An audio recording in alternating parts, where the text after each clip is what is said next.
So how do we cultivate a resilient and responsive distributed design community? From August through October, Fab Lab Barcelona, as a partner of the Reservist Project, is hosting a weekly online chat series where guests share their personal experiences of responding to moments of crisis. The aim is to collaboratively work on a shared vision, align values, and develop best practices. Good morning, good afternoon, good evening, wherever you are in the world. I'm calling from Fab Lab 001, Fab Lab Boston, in the South End Technology Center. My name is Jean-Luc Perrit. The Reservist Project is coordinated through the Distributed Design Platform and Fab Lab Barcelona. Of course, distributed design is one outcome of the intersection of two global trends, the maker movement and the digitization of the design discipline. Also coming out of the digital design platform is another project, the book, Viral Design. In that book, there is also the paper by the same name by Enrico Bassi, and Enrico actually argues that, quote, all situations that occur on a global scale that are not met with effective responses in the industrial production system could be approached from the way we have seen distributed mobilization in the COVID-19 crisis. They could be the next testing ground for a synchronized international response from a global network. So coming out of that thinking, the platform, we have the Reservist Project, and the Reservist Project itself, the aim is repurposing manufacturing lines for providing medical and other products and services in the case of spiking demand times. The approach is to set up so-called reservist cells that in times of crises can be activated within 48 hours to switch to produce the necessary products and services. And so, of course, this is also part of the Master in Designs for Emergent Futures. My name is Jean-Luc Perrit. I'm actually a researcher in residence coming out of Master in Designs for Emergent Futures. And as part of that program, we've also done future scouting to develop social interventions with using digital technologies. One such tool that we've used within MDEF is the Atlas of Weak Signals. And so for the Reservist Project, what we've done is we've actually customized the Atlas of Weak Signals to start to actually have a set of tools for people to actually tell their stories in these forms of emergency crises, be they natural disasters, pandemics, man-made industrial disasters, war on terrorism, or digital blackouts. And so that brings us to today's guest, Lemuel Clark, Archie Velasco. So from 2015 to 2022, Lemuel Clark, Archie Velasco managed the first open makerspace innovation center in the southern Philippines, FAB LAB Mindanao, a collaborative project of the Philippine Department of Trade and Industry, the Department of Science and Technology, the US Department of State through the GIST program. He founded FAB LAB Philippines along with 23 Fab Labs as the Philippine FAB LAB Network. And he has built various Fab Labs in the Philippines.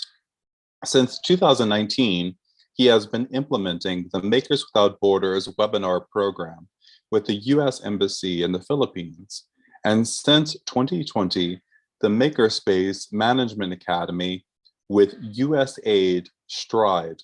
He is currently an associate professor of information systems from the Department of Information Technology in the Mindanao State University-Iligan Institute of Technology. So Archie, if you're there, you can go ahead, unmute, start your camera.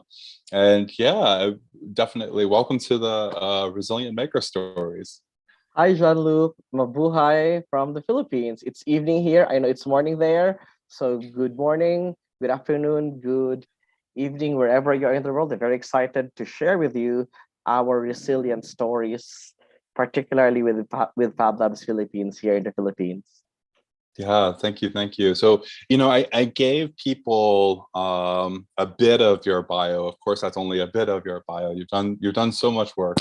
And I want to kind of like open up by first kind of like talking, giving yourself, giving you the opportunity to kind of elaborate on some of the stuff that we've already shared about your life and your work.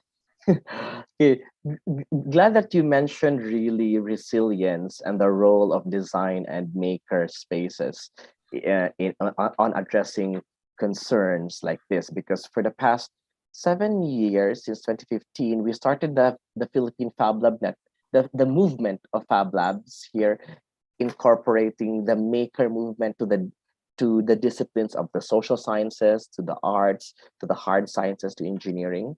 So that's what I have been doing. I was the pioneer director of Fab Lab Mindanao at the Mindanao State University-Iligan Institute of Technology. It's the first Fab Lab established in Southern Philippines. But most recently, we were faced with the challenge of making the Fab Lab not just excellent, but significant. And I think that's what this series is all about. It's one thing to be an excellent Fab Lab. It's also another thing to be an excellent and a significant one, especially where you are faced with crises. For the past 2 years or more, we've been facing with not just Fab Lab Mindanao, the fellow where I am in, but the Philippine Fab Lab Network has been addressing these concerns. So yeah, that is what I think that is what brought me to this series to share these resilient stories. Yeah, I know that you're very much there in the Philippines, but you also have some Massachusetts roots as well. Do you mind sharing a little bit about that? Okay, so what happened is that last 2017 I had a fellowship from the US Department of State. It's the YSEALI, the Young Southeast Asian Leaders Initiative. So what they actually do is that they go to countries who have emerging leaders and give these leaders exposure on the same work that they have. So for example, I was working in Fab Lab Mindanao. So for me to enhance my community and my impact with my community, I applied for a fellowship at the US Department of State. So I had a fellowship for more like 6 weeks, and that's where we first met, Jean-Luc. That was in 2017. So my work placement was at the Fab Lab Roxbury. I don't think that there's still I don't have much updates on how they're operating now. But the last time I Mm. was there, it's still part of the Roxbury Innovation Center that's in Roxbury, Boston.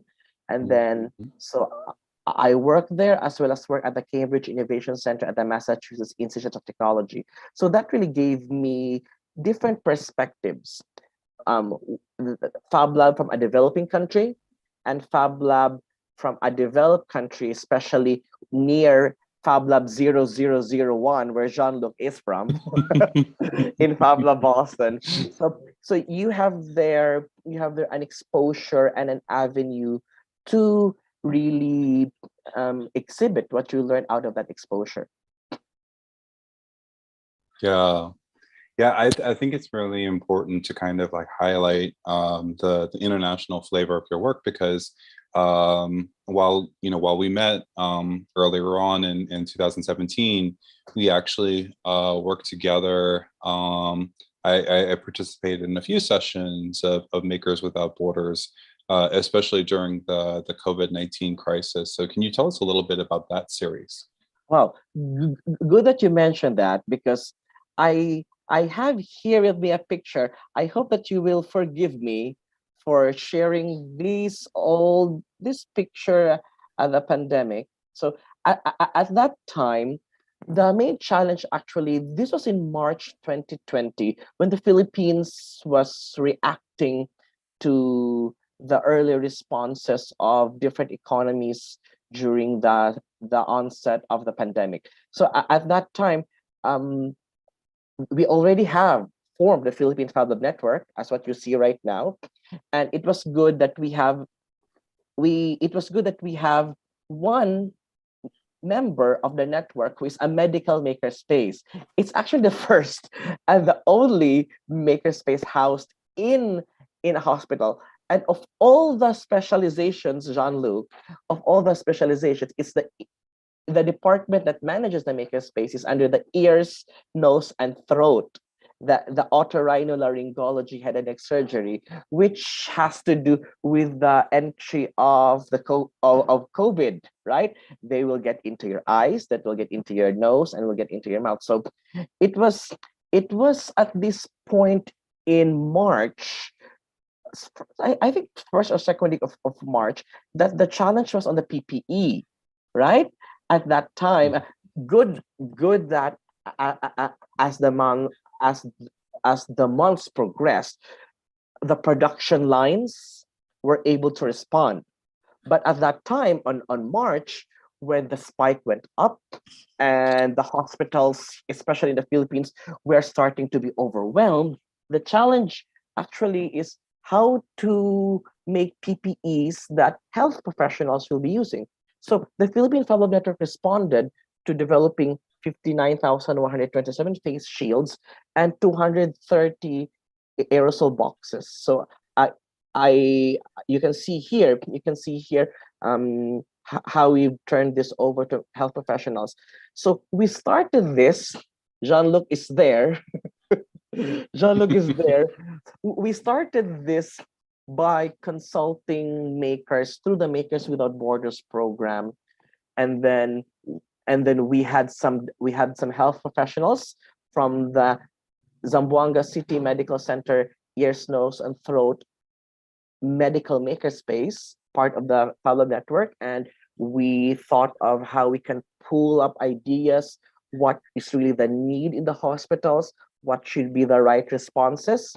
So it was more like a triage situation when you're faced with unprecedented events, just like that of COVID. So at this time, I was in Boston, by the way. So I was with Jean-Luc, I think, the week after this. But we had this online discussion, and eventually it was a stepping stone for the makers and the Fab Labs to properly respond and make these responses optimal. Mhm. Mhm. Yeah, and I really, there's so much. There's so much that you could actually do with that sort of idea of makers without borders, because there's the geographical borders, the political borders that you're navigating. And then I also saw Wendy Neal from Wellington, New Zealand, who was a kind of like a visiting guest for that program. But it was really nice to see her picture there. And you know what, Jean-Luc? And you know what's interesting also is that other than the Fab Labs responding, right? Because if you remember at that time, we had some people in the hospitals. We have some Fab Labs responding. It was actually a good opportunity because like for example, this picture that I've shared with you, this is actually part of the Angel Blade open source design for video laryngoscopes, where the Fab Labs, after our meeting together, we even published a paper from one of our members of the medical community, and some responses on how Fab Labs and digital fabrication and prototyping can actually respond. So going back to what you say, the borders there are not really just the geographical borders. It also has to do with the interdisciplinarity of those who are responding to situations. There is a huge border between us in fabrication and them in the medical field. So yes, that was a good case of collaboration, actually. I'm responding Yeah. with the Yeah, and would you mind and you don't have to, I mean, you could bring the screen share back up, but I just wanted to capture that that paper title again, because it was dealing with USB cameras that were originally non-medical use. Yes. So the first idea that we have at that time, other than the face shields, was to use this open source for video laryngoscopes, which was actually used for intubation. Now, another thing is made by our partner from the only medical makerspace member of Philippine FAB LAB Network. So they really use also commercially available non-medical grade USB cameras Mm. or for the physicians to be guided for ears, nose, and throat outpatient examination. So what happens is that instead of the surgeons, the doctors examining physically someone struggling with a throat disease or a throat discomfort, which is actually at that time, even until now, one of the symptoms for COVID. But at that time, you can imagine people were people were witch hunting since Hmm. since tests are still on development, right? Hmm. Um, there was scarcity of COVID tests, so you also need to protect the doctors since since the death of a doctor is like, especially for a developing country, is like the death of a community. Hmm. Hmm. They are the ones dealing with the community. So for the ears, nose, and throat specialists to really conduct what Zamboanga City Medical Center did, what the Makerspace did there, and they did publish that. They have the results. You can Google this paper. Is that they made just some simple innovation, just some simple principles of designing and making for them um, to use non-medical grade USB cameras so that the patient, right? So that the patient can still be examined by the doctor at the same space and protecting the doctor or even protecting the patient for possible contamination. Hmm. Hmm. Yeah, this is it's really interesting because it's it really it really speaks to sort of like a couple of things that, you know, we're talking about meeting some of the gaps within supply chains. We're talking about protecting professionals, but then you have the adaptation of technology, not just for the professionals but also the patients as well. So you have these really novel type of solutions that are coming out of what you're doing there in the Philippines, um, to help in this situation. So, like, what was the kind of like development of that process? How did you kind of like get the research out there? How did you build relationships to test all of this stuff? It's awesome that you asked that question because it's one thing to deal with makers who are there for the love of making, right? Hmm. Hmm. It's you have a different approach. For example, when I was in Fab Lab Roxbury, the approach is to develop makers within that particular community. In Fab Lab Mindanao, where I used to be part of, we build makers from kids to the designers to those in the arts. But when you're dealing with professionals, actually, you really need to meet them. Like, for example, when you deal with doctors, you really need to meet them where they are Hmm. and build on the design needs and the maker community. So going back to your question, how has that development progressed into something, right? Hmm. Now, allow me to share just some 2 or 3 pictures of what we had. So after that, since since the pandemic was ongoing, we realized that there is an opportunity for ENT surgeons, and I'm showing a picture, one from Iligan City here on your left, and one from Zamboanga City Medical Center on your right. So these Mhm. are two partner. This is where we sustained the relationship with the doctors, since they were with us in the response. We realized that there is an opportunity for 3D printing to be of value, not just in the COVID situation, but going through their surgery. So we actually did some industry lectures on additive manufacturing in the design and fabrication of surgical planning models.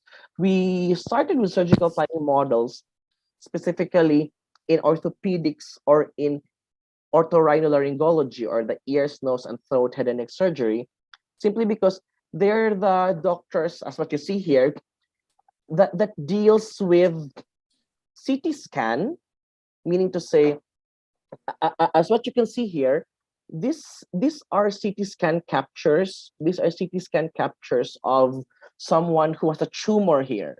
See, Mm. as you can see, this part here, it has a tumor on its on its left side. So Mhm. what they need to do is that when they deal with someone with tumor, they will be using osteosynthesis plates, and they're doing the measurement, and they're doing the bending of the titanium plates on open surgery. That's why it takes them quite a long time. So if we capture this CT scan files, the DICOM files, and train the doctors into doing virtual planning, as what you Mhm. can see here, the original, they do the mirroring, and mirroring is just one, and they have the 3D model. Up until they do the 3D printing, they can actually, okay, they can actually make, I'll show you. So from the DICOM file, Mhm. okay, to the Mhm. physical model, they can Mhm. actually use this. This is what I've been telling, that even before the surgery, they can do the virtual planning. Mm. And when they do the surgery, they don't need to do this in front of the blood, Yeah. in front of the bloody patient, and thus saving more than 50% of the operative time.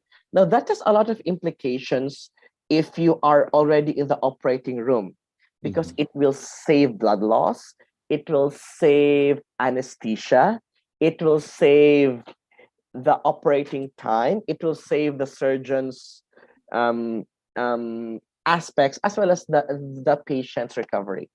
So Mm. that was what happened to us here. So we kind of went down and had a resilience going up with different directions. Yeah. Well, I think like it also speaks to, you know, your work in terms of like the management academy, in terms of like building out the infrastructure within the Philippines, you know, to be able to have all of these different spaces. Um, can we call it like is it like the Archie method of managing Fab Labs? Is that You've been telling me that, you've been telling that to me for quite a long time, that there's an Archie way of managing a Fab Lab.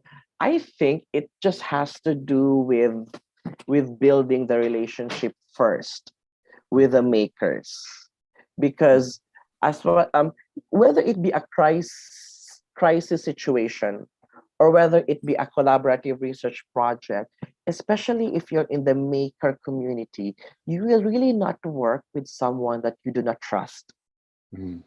right? The main reason right now why you and I have been working together for the past 5 years of our miserable life Mhm. is simply because we trust each other. We've been collaborating so much. On the maker community, especially on Fab Labs, you will be making and you will be fabricating with people, and it's important that you trust them, so Mhm. that on crisis situations, you don't need to be introducing yourselves you can save time and you can work right away because you trust each other. Mm. So that was why when we did consultations on how do we respond to COVID as a crisis and how do we move on from this with some projects, it will save you the time to introduce who you are, Mm-hmm. what the capability of the Fab Lab is, what you can do, what your competencies are, because you already know each other and you've worked each other. You know the work ethics of your partner. You know how to deal with them, and maybe that's the most important thing. Maybe the Archie way is to really build trust first, not just credibility, but build trust first and work with people that you can really trust. It will be easier whether you are in a normal situation or in responding to crises with resilience. Mm-hmm. Mm-hmm. Yeah, it's really interesting because a lot of the a lot of what we're kind of talking about, having reservist cells that can respond in 48 hours.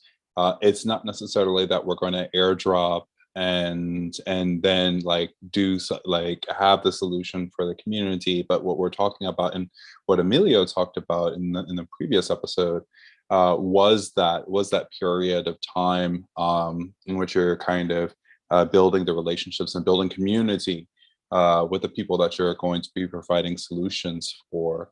So that's really important. But I also kind of wonder if if there's sort of like a cultural grounding when it comes to this type of approach. Whether it's let's just say, like, countries outside of Europe, outside of North America,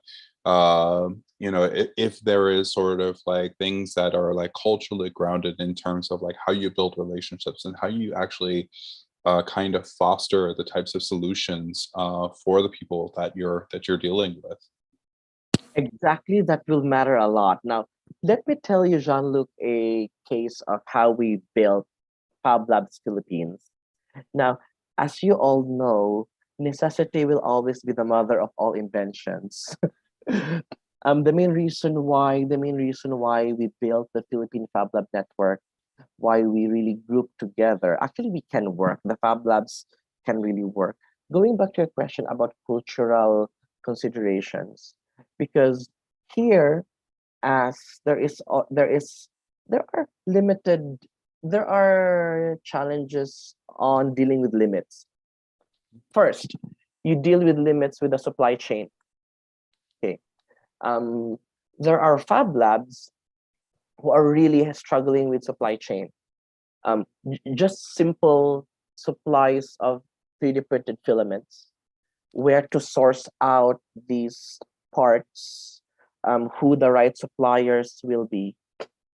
So culturally, as Filipinos are very cohesive in nature, we always ask within the Fab Lab network and realize that this is a common thing. There has to be a collaborative network, not just with the supply chain problem, but also with the machines that we have. Here we are an archipelago. It's it's not like it's not like Boston and New York where you can just ride a car or get a train. We are divided by islands, and that's a major point that one machine is present on the other Fab Lab. There is this needed machine which is very needed from that other part of the Philippines, which is on a different island. So there has to be good coordination there. So first problem is the collaboration. Second problem is the single representation of Fab Labs. And culturally, there has to be a single representation of Fab Labs when you're dealing with national government agencies. A lot of the Fab Labs here are funded by the Philippine Department of Trade and Industry, by the Philippine Department of Science and Technology. So there has to be a single representation so that these funding agencies will not speak individually to these different Fab Labs. So one personality can represent the entire Fab Lab. So collaboration, single representation, and the third is what you're saying, um, competency development.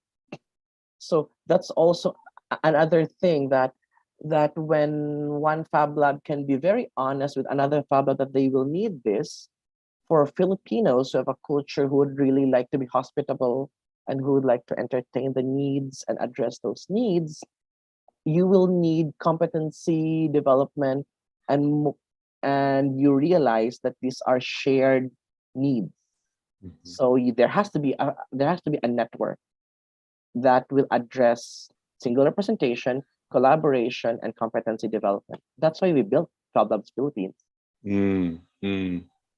Yeah, it's definitely interesting because it's like here locally in Boston we saw sort of like mutual aid networks spring up, but that concept of mutual aid can be extended not just to like the essentials of what we need to live our day-to-day lives, but how are we actually mutually supporting each other through these types of networks.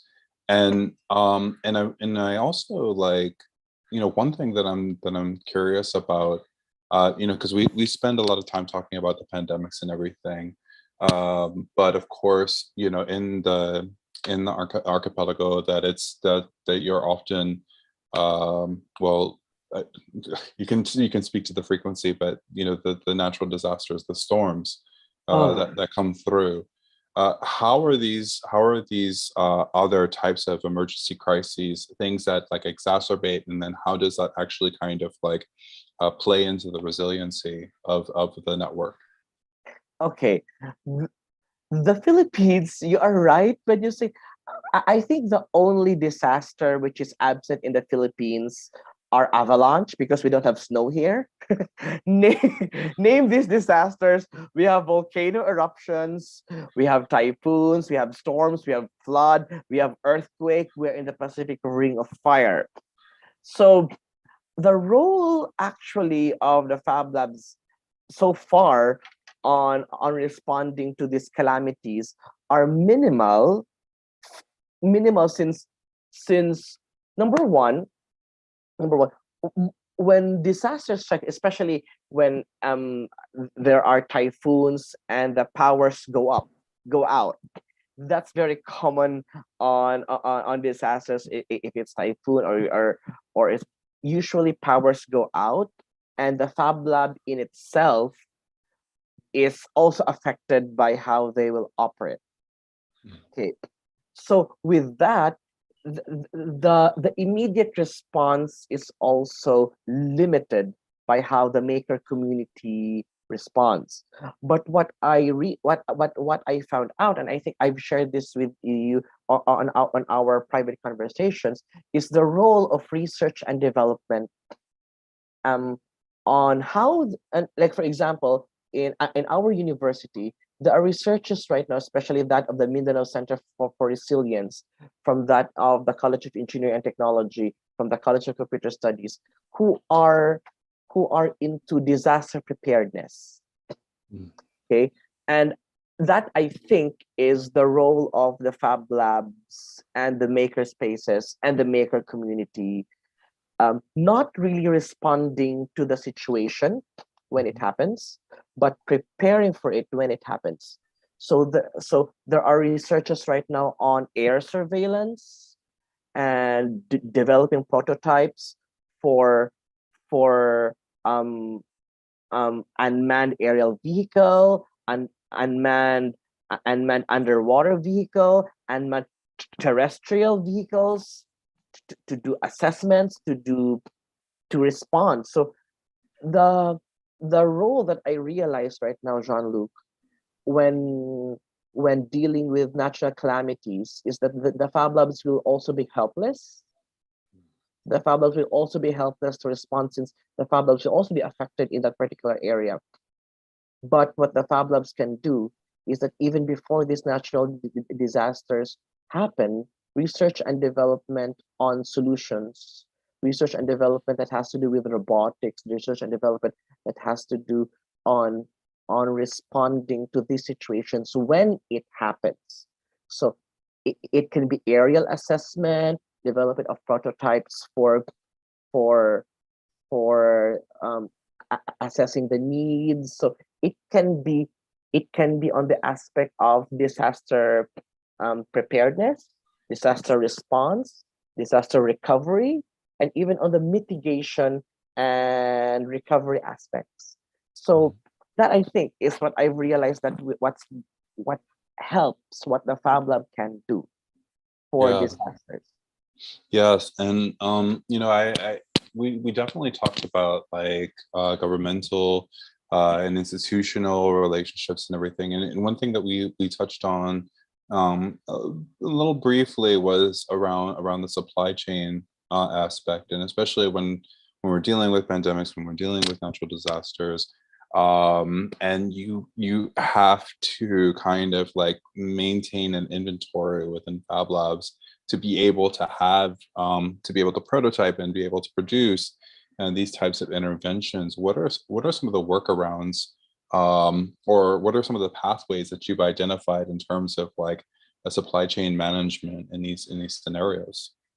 Now, glad that you mentioned that, because if you can remember with our March 2020 Makers Without Borders program, the because that was not a natural calamity, right? That was a health emergency, meaning to say the Fab Labs are still operational. The problem at that time is the sourcing of materials.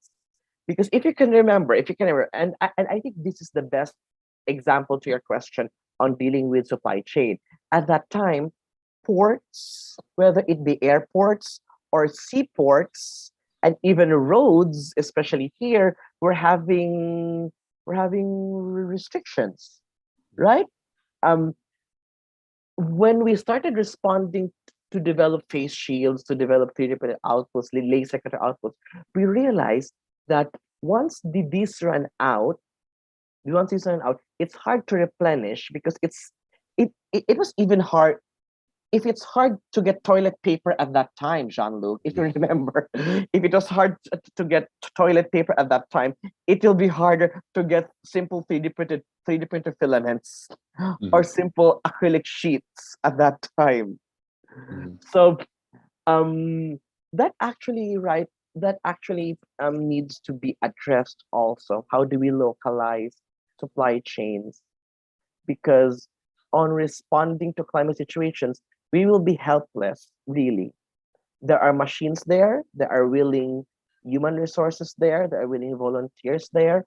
But once the supplies and the inventory runs out, even with your good intention and even with your good time to really respond, you really cannot.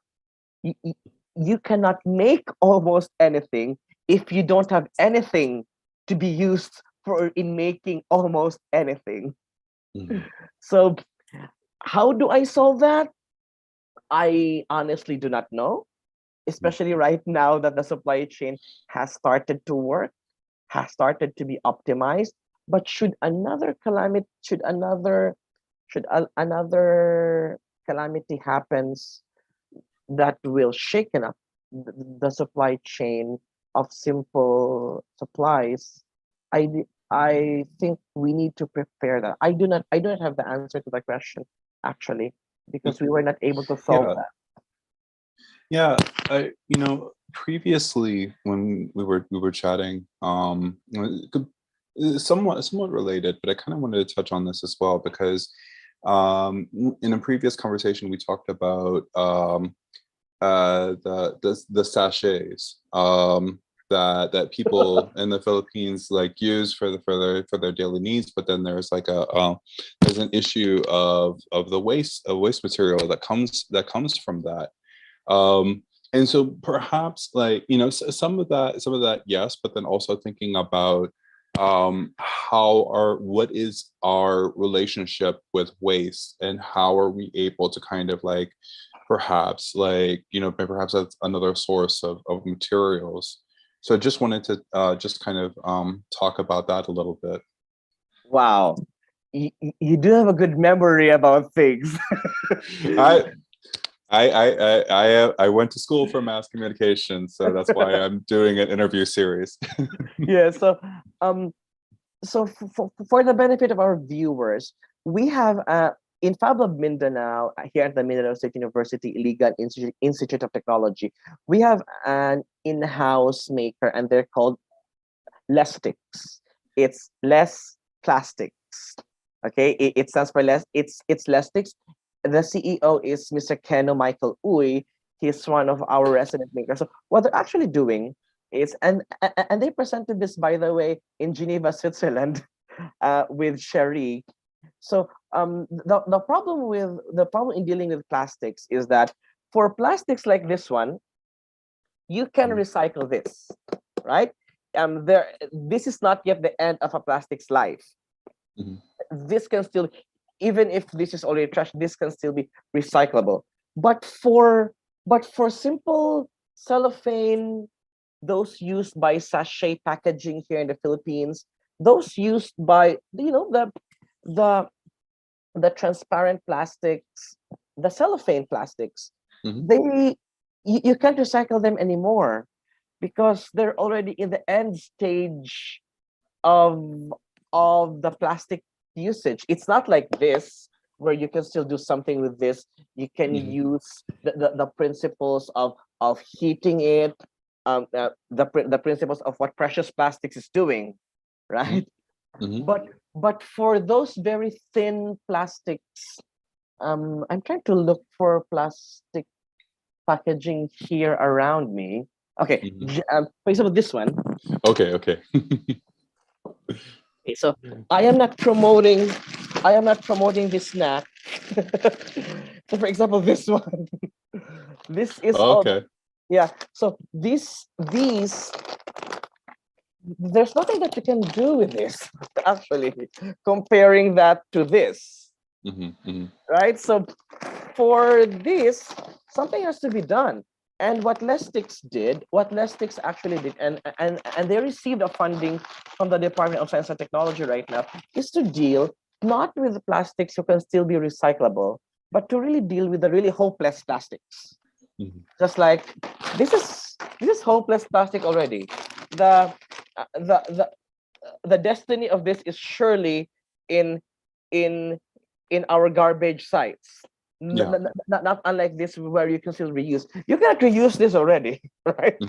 So what they did is that they found a way that this can be of value. They've upcycled this, and they come up with an adhesive that can be used to bind together the process and chop the really thin processed cellophane sheets, and make value out of that, either as insulators, either as other products that can be used for construction. And I hope Ken is listening right now. You can search them, Elastics, and they are doing solutions for the hopeless plastics. Not these, because even if these are still this is plastic, this still has hope, right? They can still be containers, they can still be recycled, but for plastics like this is really hopeless. So something has to be done with that, and that was the main goal of plastics.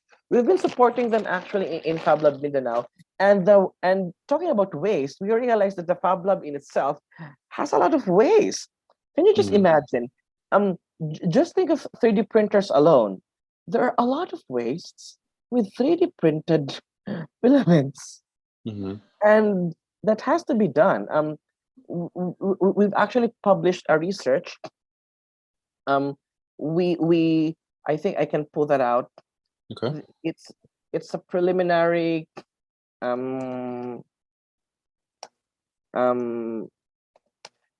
I think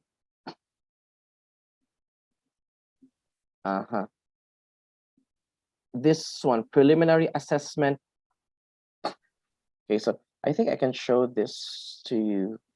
Okay. So this is a published paper. I hope you can cite us. We did a preliminary assessment of solid waste in Philippine fabrication laboratories. Oh, wow. Yeah, so you can search this, and guess what? I think a lot of us will be laughing at this, and this is the published paper. We realized that so what we did with this paper is that we classified um we classified the solid wastes of how the fab, because we realized that the fab lab in itself should be the proper starting point, of proper waste management or recycling or upcycling. So we classified them and then did some quantifying of the solid wastes up until we realized that much of the Fab Labs waste actually are recyclable. Wood, plastic, and paper. So these are not yet the end stage of the waste done in the Fab Lab. And there is this monthly average production, okay, of waste produced in the Fab Lab. This is the Philippines, by the way. I know you use pounds there, but these are in kilograms. And we realized that the 3D printer actually for the Fab Labs here, I don't know with other Fab Labs, is the most wasteful, but they can still be the ones that will still be that can still be actually recycled or even upcycled. So your question, our role actually there, see that this is the recyclability of waste generated by Philippine Fab Labs. We found out that the wood, that wood in itself, the wood that the Fab Labs generate as waste can still be recyclable, even if they're dust. Worse is that if they're already dust, they can still actually be useful on some particular applications. So I hope that you will cite this paper to answer your question about our role with waste.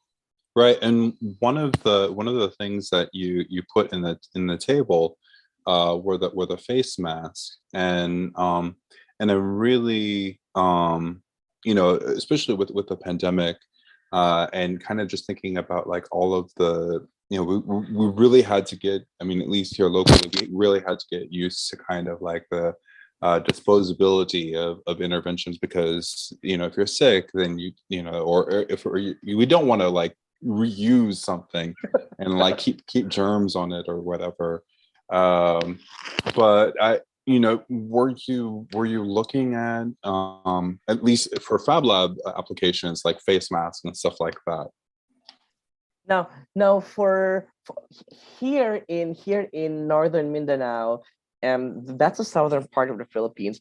We have here a maker actually from Cagayan de Oro who went to our Fab Lab and asked for suggestions, because face masks, as what you've said, as what you mentioned, you cannot recycle them, you cannot reuse them for sure. But these are made out of very high fibrous materials, fibrous and needs, and there are aspects of strength there.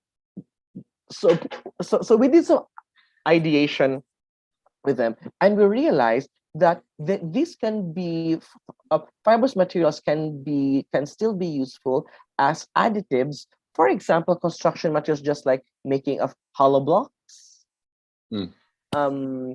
making of some high value materials that use fibrous, the properties of fibrous additives. And what we've been experimenting here are just the use of how can these face masks be used for the development of hollow blocks or concrete. There hasn't been any progress on that yet, since it's more on the research and development component. But that's one thing that we all can explore, the properties of waste. One example is face masks having fibrous properties. What solutions will need additives of fibrous materials? That's one thing that we need to explore also. Yeah, so we're at 10 to the hour, but I wanted to give you a few minutes, and I know we covered like a whole range of things in terms of like building out infrastructure, materials, research, and all of the different interventions that you've been able to like co-create during the pandemic.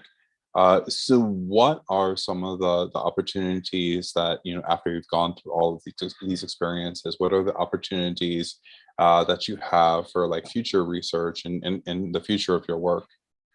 Wow. It's a Now, big question. It's a big question. So take wow. 5 minutes. No. I have some very good use cases that I can share with you right now. Okay. After the pandemic, since me personally, as the one who has been coordinating the efforts with some health professionals, we were able to actually have a memorandum of understanding with some hospitals. We built that strong relationships.